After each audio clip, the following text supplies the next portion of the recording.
Yeah, so I just kind of want to talk about just basic management practices that you need for your garden. So I can make this work. Okay, we'll start with watering. Our gardens need about 1 to 1.5 inches of water a week. When it's hotter and drier, you may see that you need a little bit more irrigation than that, but you don't want to overwater your plants either. And some plants, obviously like watermelons and pumpkins, are going to need a little bit more water than some of the other ones, especially when they're building those fruits. But you don't want to overwater it, and you never want your water or your plants to be sitting in water. And sometimes when we have flood issues, which is a whole nother situation, then you can't avoid that. But you can watch for wilting. And so I remember last year, because obviously my garden's not growing yet, but last year I would walk outside a few times and notice that my cucumbers, the leaves were just wilted, really very wilted, and the stems were still kind of sticking up, but the leaves themselves later in the afternoon were really wilted because we had pretty hot weather not too long after they had come up and really started growing. And so that's a good way to tell if your plants aren't getting enough water. If in the afternoon they're very wilted, but in the morning you go out and look at them and they look normal and they're perkier. The leaves have that good turgor pressure, and you're going to see that, and that kind of tells you when, especially when they need some water. We do want to water in the morning if you can, especially if you have to use sprinkler irrigation, which isn't the best method, which I'll talk about here. And that's to allow those plants to dry out over the overnight hours so that you don't want your plants to be wet going into the overnight hours, because that's a really good situation for diseases to start to occur. You want them to be dry before we go into overnight. And so that's why we say avoid watering over the top as well. That helps with reducing diseases as well. So the soaker hoses and drip irrigation are going to be your best options. But you do need to know how much is being applied so that you know how long to run it. So especially with soaker hoses, they run so slow that, it may take a few hours for them to put out a good 1/2 inch and do that, 3 times a week or whatever.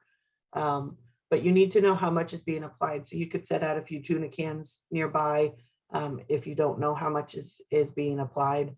The other thing I would say with soaker hoses is when you attach too many together, by the end of that second one, you really don't have much pressure because the water is getting moved out in the first 2 soaker hoses. And so by the end, you don't get that, you hardly get any water. So I know we've got a little garden bed at the extension office, and there's 2 of them hooked together, and the end of the second one, there's barely any water, and the first ones are like flooding. So you want to be real careful with that. It would be better with soaker hoses if you just run one in this area and then move it to the next area and then move it to the next area. That's going to be the best option for you. So here's some methods of watering. Obviously in this, let's see, can you see my mouse if I point it here? Yes. Okay. In this picture, this is like you're watering right over top of those plants. And so you're gonna, if there's any disease spores there, they're gonna spread more rapidly through that. The other thing, when people, especially when people are using like they just go out with their hose and set it there for a couple minutes. When you're doing that, you're watering the top few inches of soil, and you're not getting down to where you want the water to be, where the roots are. And so, because it just, when you water rapidly in one area, the water is going to puddle up there and kind of spread out. And you want it to be a slower so that it soaks down. You're going to do a lot better with that. So, and I know there's my mouse. Like sprinkler irrigation and that, sometimes, that's just what we've got. And the best way to utilize the time. But just make sure if you're doing this kind of irrigation that you're doing it earlier in the day so that those plants can dry out overnight. Excuse me. So here's like your drip irrigation. where this piping just runs along the rows, and there's a little notch, here where it's irrigating every, oh, sorry, keep doing that. A little spot where it's irrigating at each plant. So then you're just getting the water right where you need it. You're not getting it all over, and it's concentrated right where your roots are. And then the soaker hoses as well. They're going to go through the whole thing, but you'll get it pretty concentrated right there. You're not splashing anything back off the soil onto the plants, or from plant to plant, or leaf to leaf. So it really helps with disease control if you use these two types of irrigation. So just for some general care, you want to use tomato cages for your heavy plants. So tomatoes, I always put them around my peppers, and eggplant, and I'll often put them around okra, just things to kind of keep them standing upright, especially when they start to set fruit on. They're going to get heavy. And I've noticed, over the years, I've used a lot of different things in my garden. Tomato cages need to be sturdy. So this is actually my garden from a couple years ago, and these are the tomato cages that I built. They're made out of a cattle panel, and so that way they're a lot more sturdy for the plants. And then they've got the big blocks here where you can stick your hand in there and get the fruit out. The arms of, the branches of the tomato will come out of that a little bit, but it really helps keep them upright.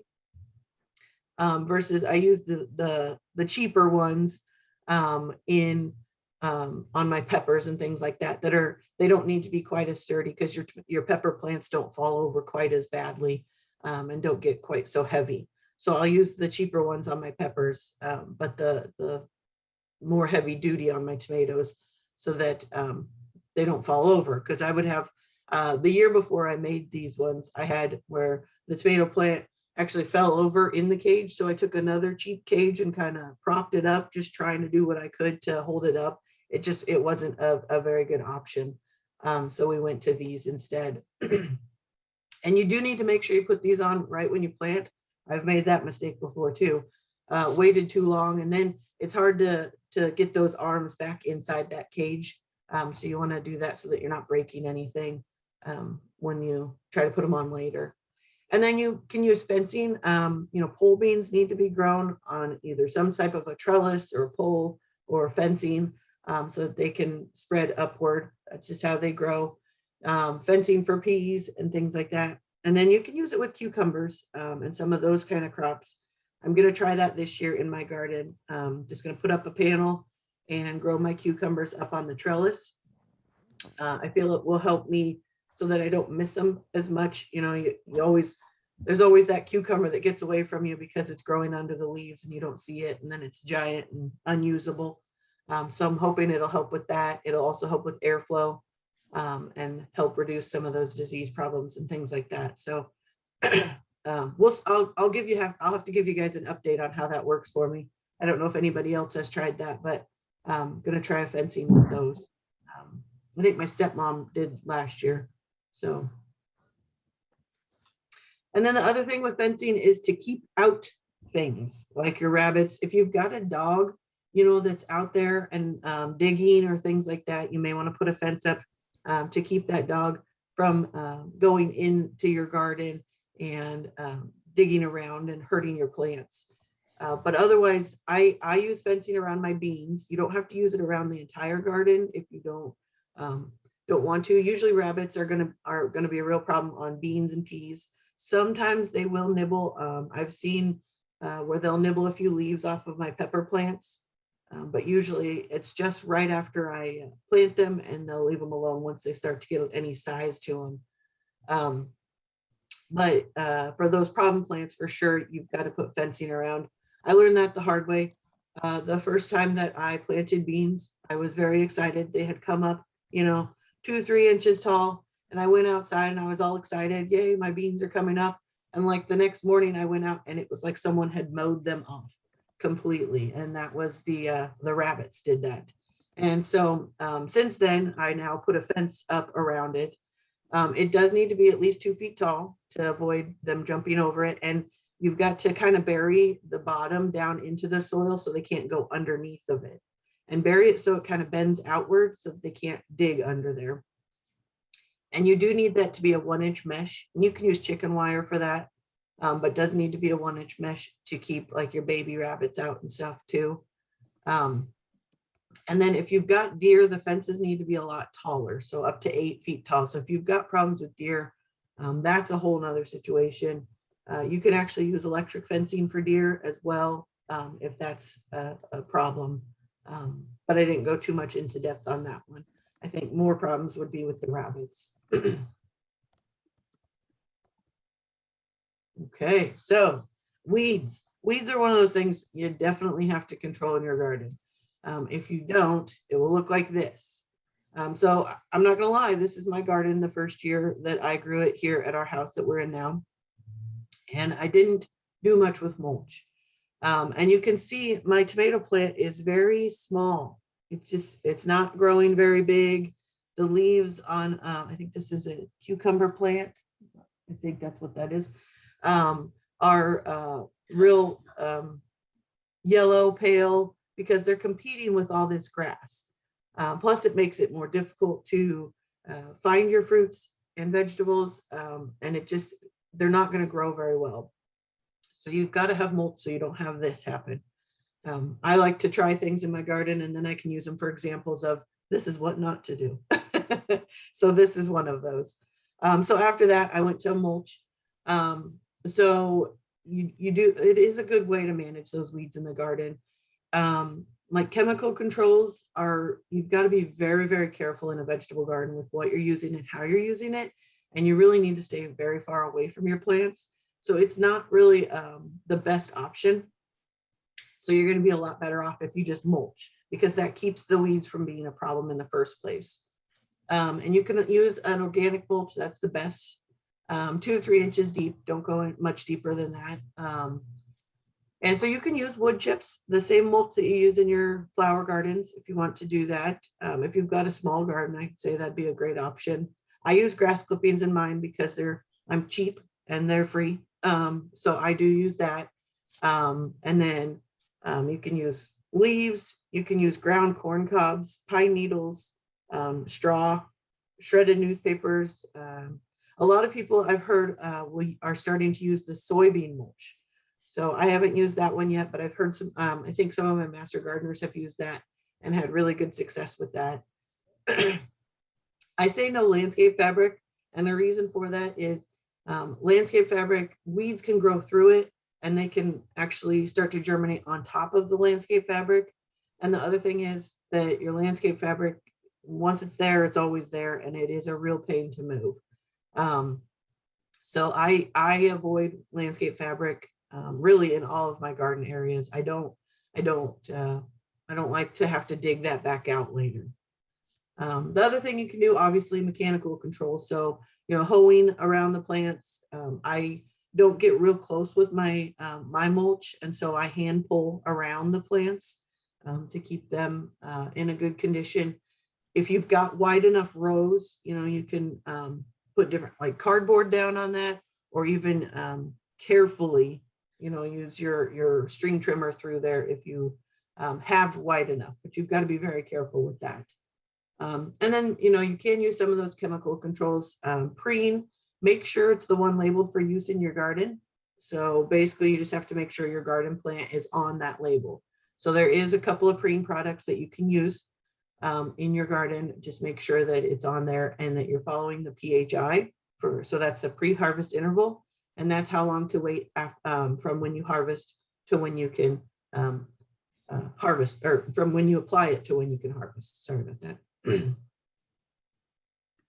So this is what I do for mulching. You can see how I leave very large gaps around my plants to avoid having real problems with the grass being right up to them. And then as it dries on there, it is a nice layer that keeps the weeds down. And you can always, with grass clippings, I don't go too thick. And then because we mow, every week, I can find those spots where I went a little thin, and then I go back and make sure I do a good job of mulching the next time. or do a little hand pulling before I put some more on there. But that is how it works in my garden.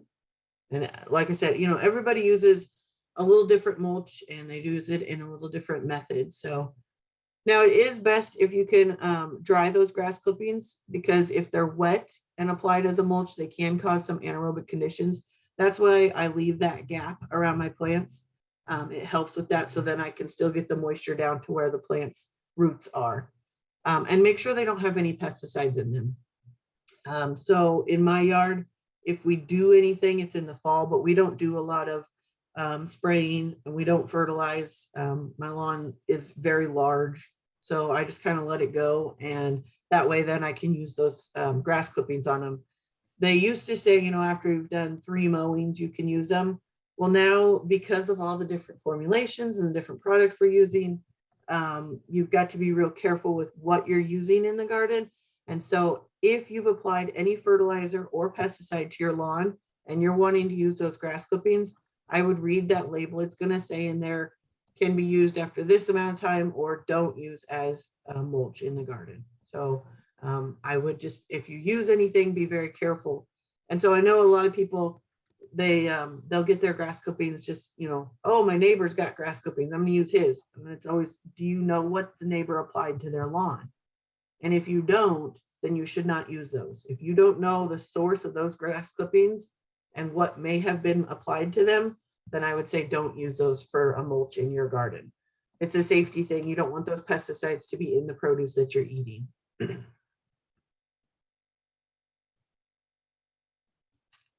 Excuse me. So here are some of the mulches. Oh, I'm sorry, Scott. Nicole, there was a quick question. Do you have the dimensions of your tomato cages that you talked about? I think they are 2 feet wide, or 2 feet by 2 feet. I used on a cattle panel, I just cut them so it was 2 sections, so like 2 rectangles wide, and I did 4 sides of that. And then I just use zip ties to hook them together, and I use a couple of electric fence posts, 1 on each side, and zip tie that to the cage. Very easy, but you got to have a good pair of bolt cutters because it really hurts your arms otherwise.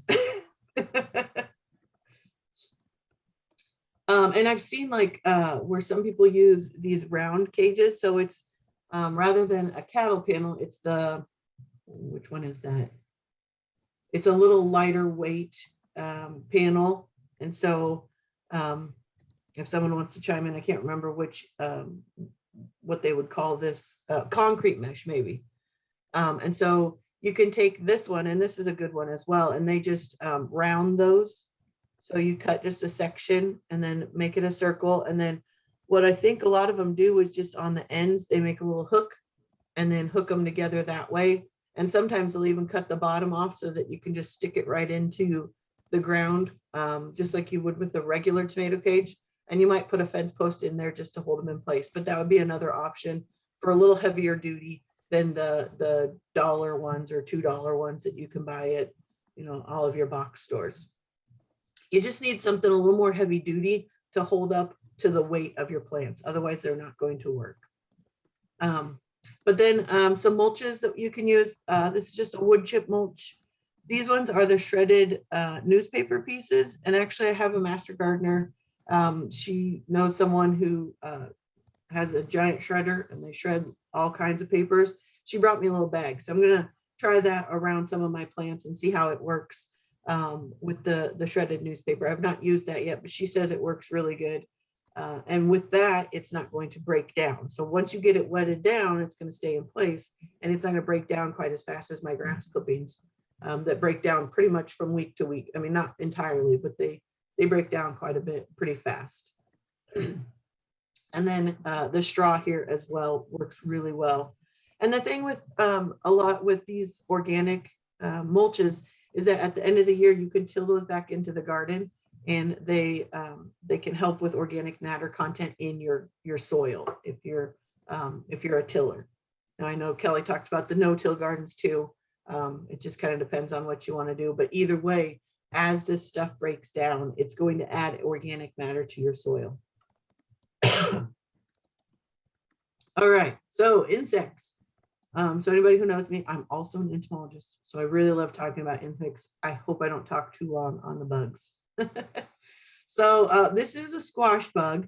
And I like to tell people this is my arch nemesis because in my garden, these are prolific and they are just, if anybody has a garden with any sort of cucurbit, they're going to have squash bugs eventually. And once they find your garden, they're always going to be there. And so squash bugs like the cucurbits. So those are cucumbers, squash, zucchini, your melons, pumpkins, gourds, all of those are in the cucurbit family. And so this is kind of their life cycle. So what you see here, if you can catch them at this stage and just smash those, these are the eggs and they're very tiny, look kind of like little footballs on the underside of the leaves.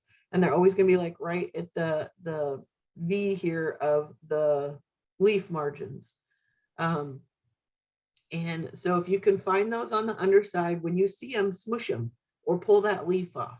That will get rid of at least that pile of the squash bugs. Now, if you've got a lot of time and you're very good at it, that can be a very good management technique. However, I don't have the time to be out there like every day looking for all of these bugs. They eventually will outnumber the amount of time that you can spend trying to squash them.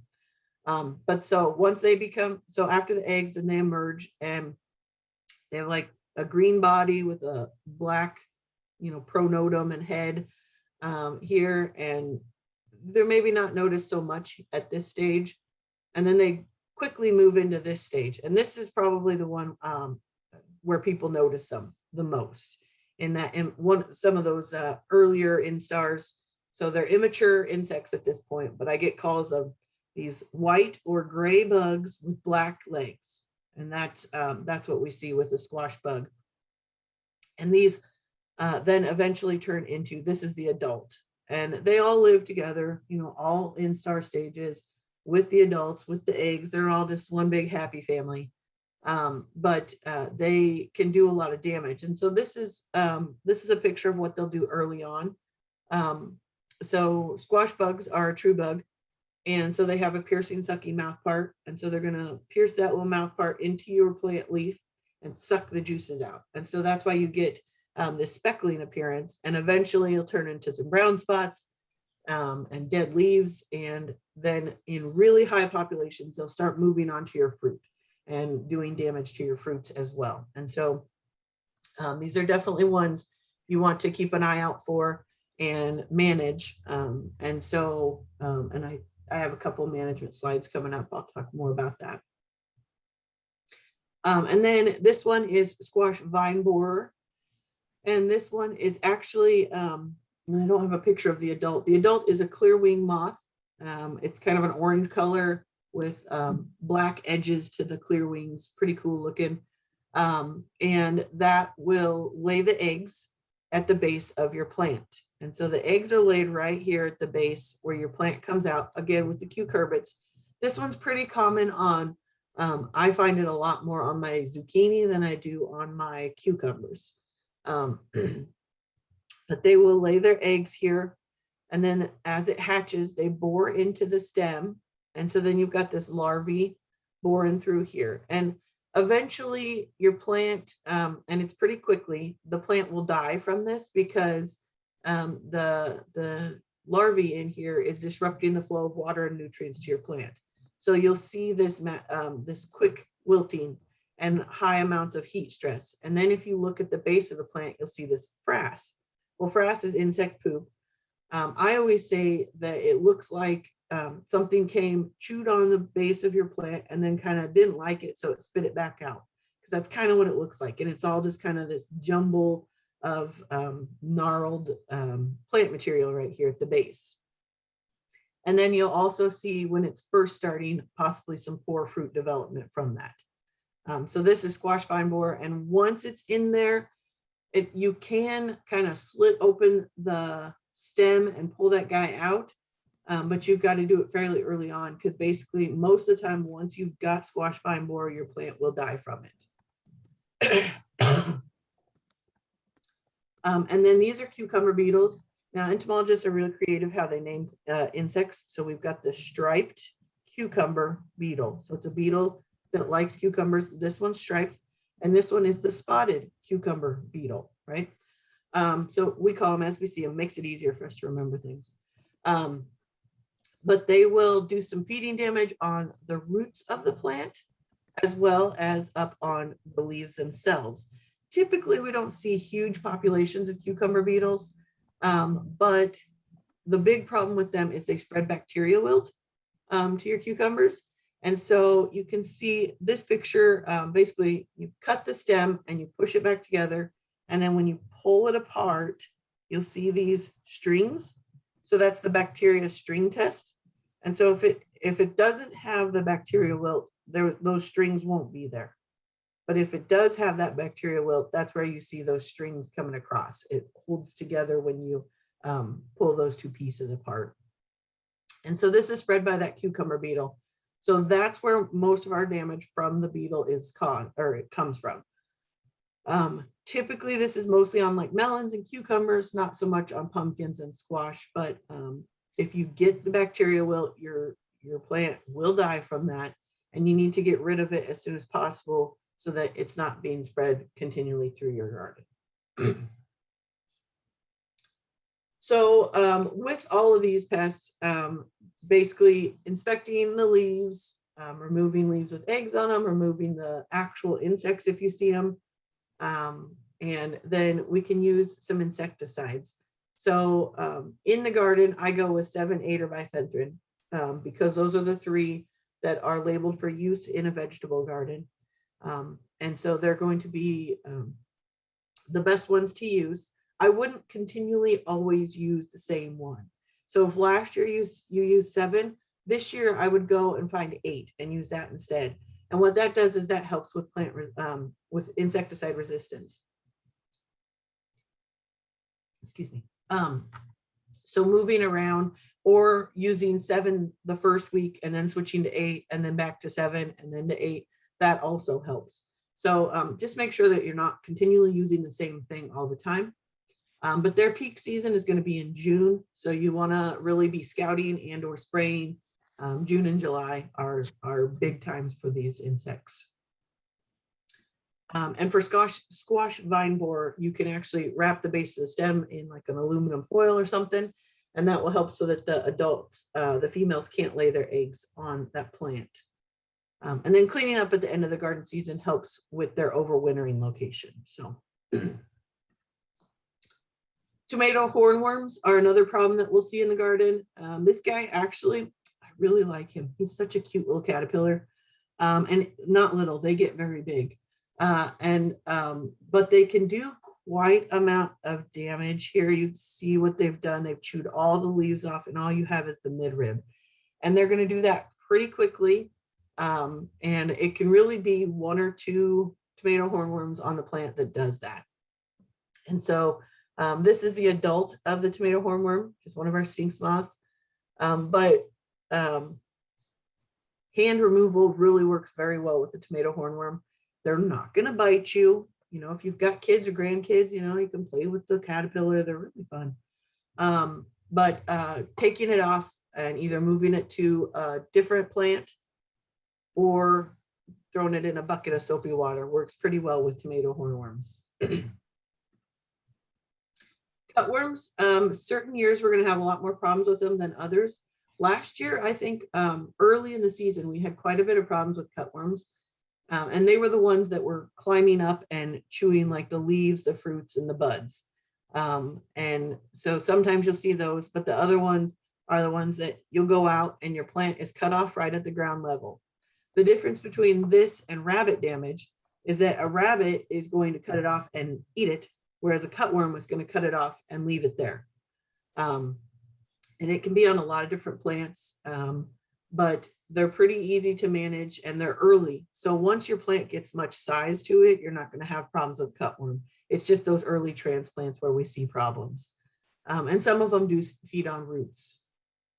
But with those, you know, tilling in the fall can help to reduce their overwintering site, weed control around there for other egg laying sites. And then using the insecticide right at the base of the plant or the aluminum foil if you're really having troubles with them, just like you would with the squash vine borer. But the insecticides, just make sure, you know, you're concentrating the spray right at the base of the plant and it'll take care of them. And then one other insect that I wanted to talk about was the Japanese beetle. They can do some damage in the garden. That's not like their number one. Obviously they like lindens and roses, but I've seen them enough times on my tomatoes that I feel that they can be a pest in there.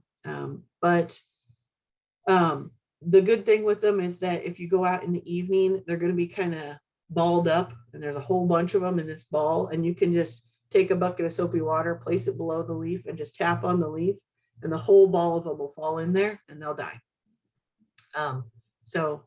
That works pretty well. Otherwise, you can use your general insecticides as well. And I say avoid using the Japanese beetle traps.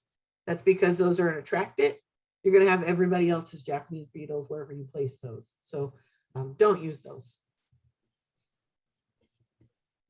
And then just remember that we've got a lot of very good insects. So if you've got an insect in your garden, you don't have to just assume that it's a bad guy. That's why I showed you some of the really bad ones that we face in our garden, but there's a lot of very good ones. And even with like the caterpillars, as an immature, they're doing damage to our plants, but as an adult, they're a beautiful butterfly or a moth that's, you know, doing a lot of pollination. So, you know, being very careful with how we're applying the pesticides and using them in the evening to try to not do the damage to the pollinators. Obviously, you don't want to be spraying when the bees are out if it's something that needs to be pollinated by that bee. So be very careful with that. And a lot of like our small ones, we'll get spider mites and aphids in the garden. Those can be controlled with a strong spray of water and take care of them that way. So then you're not hurting any of the pollinators. So just wanted to bring that to your attention, and to always read and follow that label. And again, making sure you're watching the PHI. So that's the pre-harvest interval. So that's going to tell you how many days to wait from when you apply to when you can harvest. So I think with 7, most of it's 1 to 3 days. So you just spray it on a Monday and you can harvest by Wednesday or Thursday most of the time. So just keeping that in mind. All right, a few diseases. This is early blight. So a lot of times people will call and they'll say, I have a blight. Well, blight is a very generic term. We do have some blights, but we need to know a little more specifically what's going on to know which one it is, or if it's even a blight. But this one is early blight, and this one's early in the season. Typically that 75 to 84 degrees, high humidity, and you'll see these concentric rings in the spots on the leaves, and they can also get on the fruits as well. And you can actually see on that fruit, there's even some rings in that as well. And the symptoms will appear about 10 days after infection, and you'll just have a lot of damage with this one. It's usually, you know, you might see it early in the season and then it kind of fades. So one of the things you can do is just pinch off the bad leaves before it becomes too much of a problem. Late blight is another one that we see.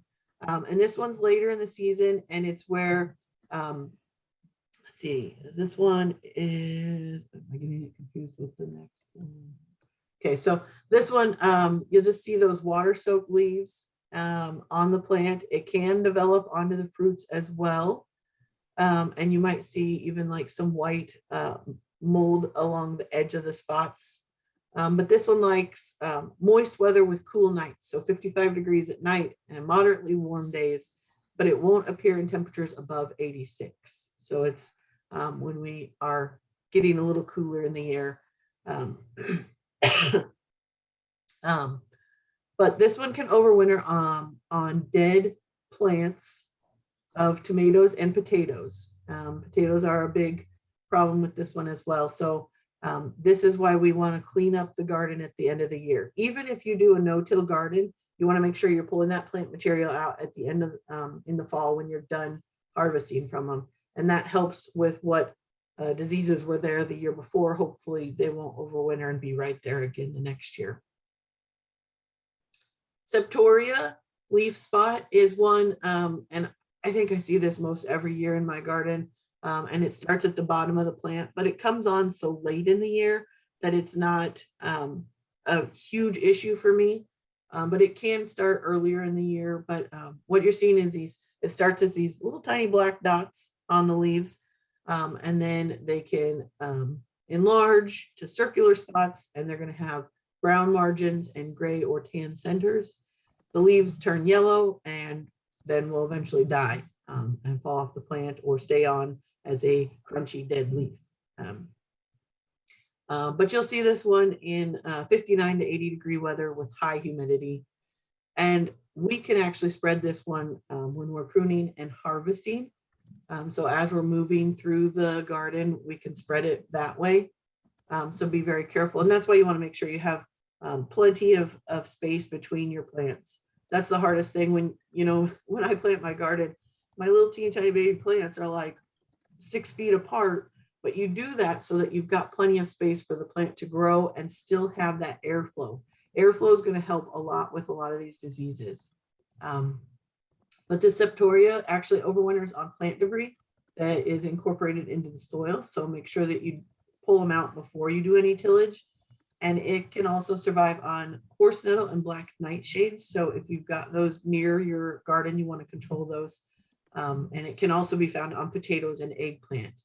So tomatoes, potatoes, peppers, and eggplant are all in the same plant family. So you want to be careful with where you're planting these things. This is anthracnose on tomatoes, and it's on fruit, or when the fruit are maturing, then you'll start to see them. And it's circular and indentations on the skin. So you can see how this kind of set inward on the plant or on the fruits. And the center of the lesions going to be dark, and you'll see those concentric rings on this one as well. Just a little less bullseye shaped than the other one. And this one likes 55 to 95. So pretty much most any of our summer temperatures, but it likes moist weather. So when we've got a lot of rain.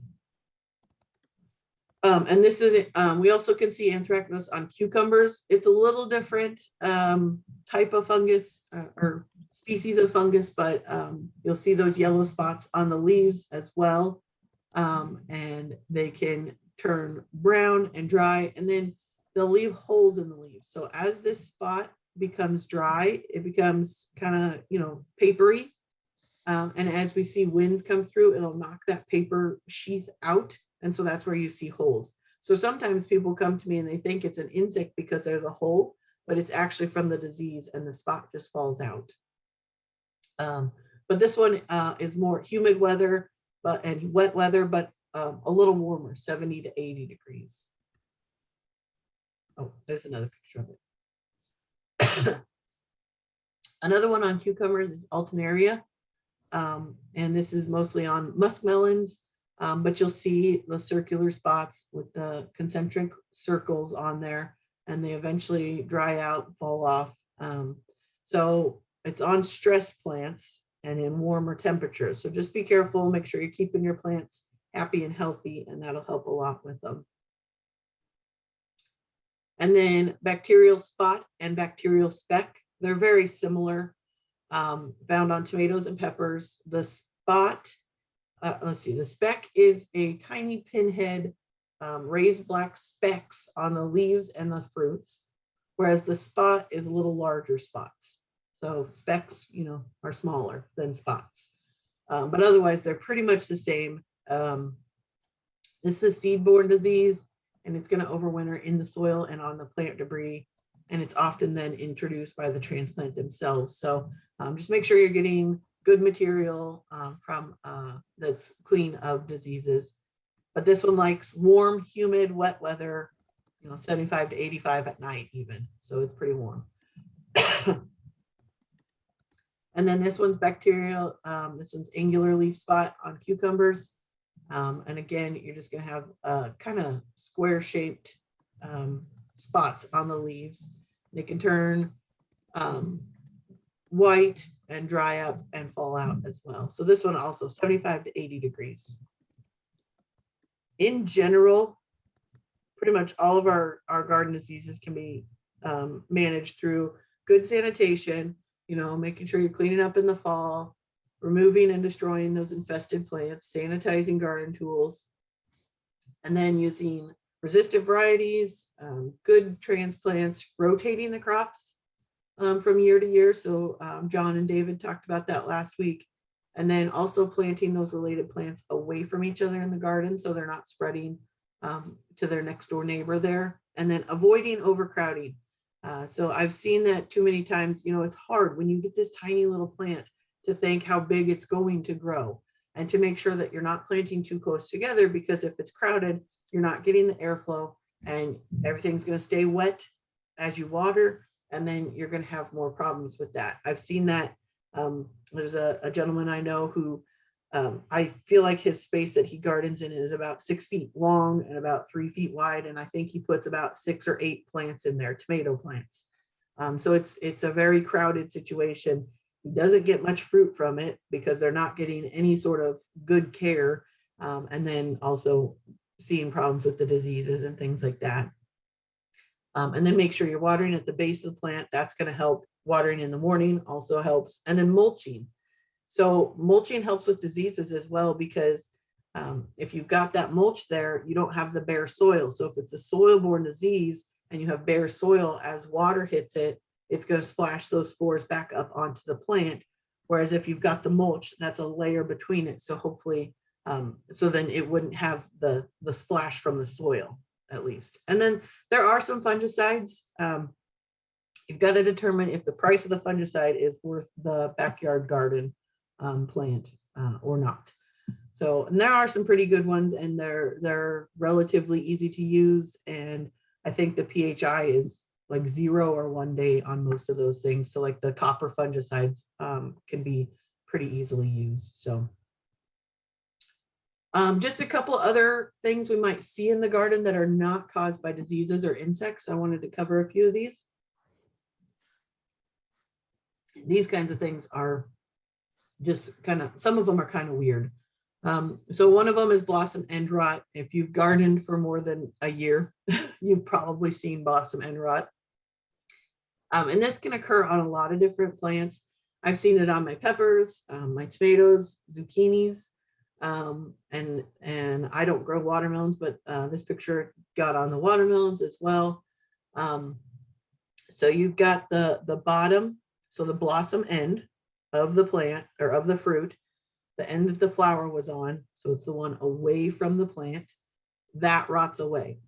And so if it catches it, or if it gets it early enough, the fruit isn't going to continually to, or it's not really going to develop correctly, like in these zucchinis here. But on the tomatoes, sometimes it'll still ripen, turn red, and be perfectly fine. So you can just cut off that end and eat the rest of it. It's not going to be something, obviously, that you're going to sell at like a farmer's market or anything like that. You don't want to donate that to the gardens. I know we had a person on that worked with the Hope Gardens, so I don't think you'd want to donate that, but it could be used in your own home garden. But this is caused by uneven watering. And so, and a lot of people say, well, it's a calcium deficiency, so I'll add calcium. And technically it is, but it's because the excess moisture in the soil makes the calcium unavailable to the plant. So adding calcium isn't going to fix that, because it's still going to be held up in the soils. So really, we see this early in the season after we had a wet spring, because we get 6 inches of rain and then nothing for like 4 days, and then another like 8 inches of rain. Okay, I exaggerate a smidge, but it's because of those highs and lows in the moisture. And so we can't really control that. Obviously we can't control the rain, but often this is early season problem, and it will fade as the plants continue to grow. This one's SUNSCALD. So this is when the fruit or vegetable part of it gets out from underneath the leaves, and then basically it's a sunburn. And so it leaves this, there's my pointer, here we go, this papery sheath on there. You can use the rest of the fruit, just not that, you'd want to cut that piece out. And you don't want to use these kinds, or the blossom end rot fruits and vegetables for canning, because they're not, you want them to be a good, healthy piece before you're putting it in canning. But otherwise, it's just fine, but it just basically got a little sunburn. So making sure that you've got good leaf cover will help with that as well. These are growth cracks. This one actually is my tomato here. And that one, when we get those heavy rains, especially when the fruit is setting on, the fruit's going to grow so rapidly that it just cracks a little bit. The problem with it is that I've seen this, and then they get left on there a little bit longer, and then you'll see these little black beetles get in there. Little dermestids will get in there and feed, and then that's really not sanitary. So they'll get those. If you catch it early enough, you can still, obviously you can cut that out and still use the fruit for, your BLT or whatever. And then you'll see peppers that'll get them as well. And this just means it's just overly mature. You don't want that. So cat facing is another problem we see in tomatoes, especially. And it's just a weird growth that they'll get sometimes. They just look funny, and you can still use them. You're just obviously going to cut this bottom piece out here, or cut this off of on this one. There's nothing you can do about it, but usually you'll see a couple here and a couple there. I mean, it's not a huge issue, but it just looks a little unappetizing or just something unique. But it's nothing that we can fix on that one. And then I wanted to just point out herbicide injury. So this one here, this with the white on the leaves, that's more of a Roundup issue. Whereas this picture here and this one over here are more of a 2,4-D. 2,4-D is going to cause the leaves to kind of be deformed, curl, cup up. And so then they just don't, they're trying to develop, but they just don't develop right. And it almost looks like the leaf got stretched out. And so you got like these speckles of darker green and light green through these ones here. And that's herbicide injury. And once herbicide injury is there, it's there on your plant. Now, as for using the fruit from that, I can't tell you that it's going to be safe. If you know the product that's applied to it specifically, then you might be able to do some, we might be able to find out, if it would be, but really in general, if you don't know what was applied to it, it's best to just discard the whole plant so that you aren't, because you don't know how long that would be in the plant material for when you're eating that. So that's where the concern comes in. So that's why we've got to be really careful with herbicide injury. But there's no way for me to know, especially if it's a drift from neighbor A, B, C, or D, there's no way for me to know specifically what the chemical was.